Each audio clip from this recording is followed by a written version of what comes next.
communities impacted by this.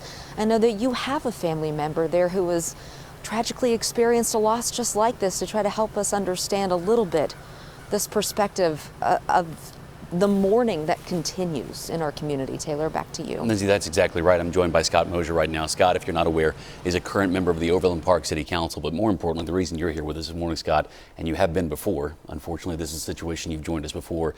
You're the father of a fallen police officer in Overland Park. Your son Mike was killed in 2020, shot during a routine traffic stop, if there is such thing as a routine traffic stop. First, thank you for being here. And I want to start with that first thing about routine, because I don't know if there is such a thing anymore. This was a situation you were telling me during the break just now that you're still working for a local county, still serving papers, much like Drexel was doing yesterday, not an eviction notice, but court-related papers that you've done a couple of times too. You have a background in law enforcement. There's no such thing as routine, right, for these officers? There isn't. You never know who you're dealing with, and it can change in a moment's notice. You're dealing with papers that could be life-changing for that person, yeah. And so you never know how they're going to react. And that's not a situation, because you've told me the couple of times you've gone, it's not automatic that you're going to take a police officer with you. They didn't have a police officer yesterday in Independence. You can call for one if necessary, but that's a situation where more often than not, you're going by yourself to do that.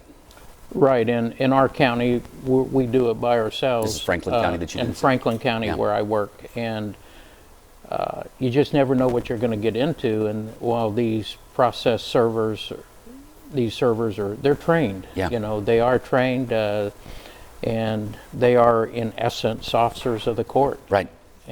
But you never know what you're going to be facing. So that's the preparedness level of the people who are doing these jobs. I want to ask you about the preparedness level of a family member of a law enforcement officer. As we mentioned, you lost Mike. You yourself were a reserve police officer for a long time. We talk about it and we use phrases like, these men and women know every day they walk out with a badge on, something like this could happen. They know. What is the preparedness level, if there is such a thing, for family members of law enforcement? Well, it's just like I was talking with my wife, just recently been remarried, and she says, you know, it scares me when you go out. There's always that behind the scenes thought from family members that you might not come home. Yes.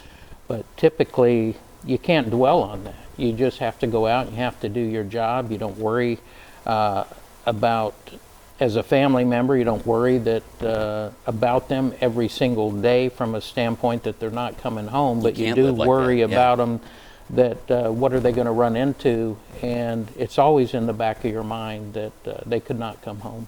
We're going to have you more later on in the hour, but I want to ask you before we end in this part of our conversation, that day that Mike was shot, 4 years ago almost, May of 2020, what do you remember from that? Is it a blur? Do you have vivid memories from that day? We're still less than 24 hours since these two men were shot.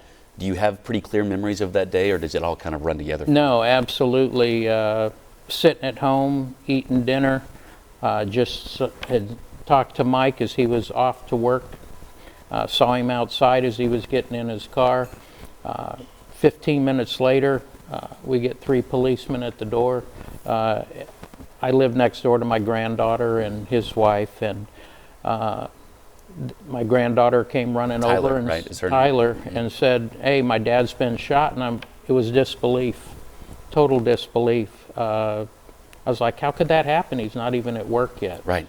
He was on his way to work when he witnessed a hit-and-run accident, and then followed the person that had got into that accident, and it was disbelief. And I know he was well trained. I just thought, how could it happen?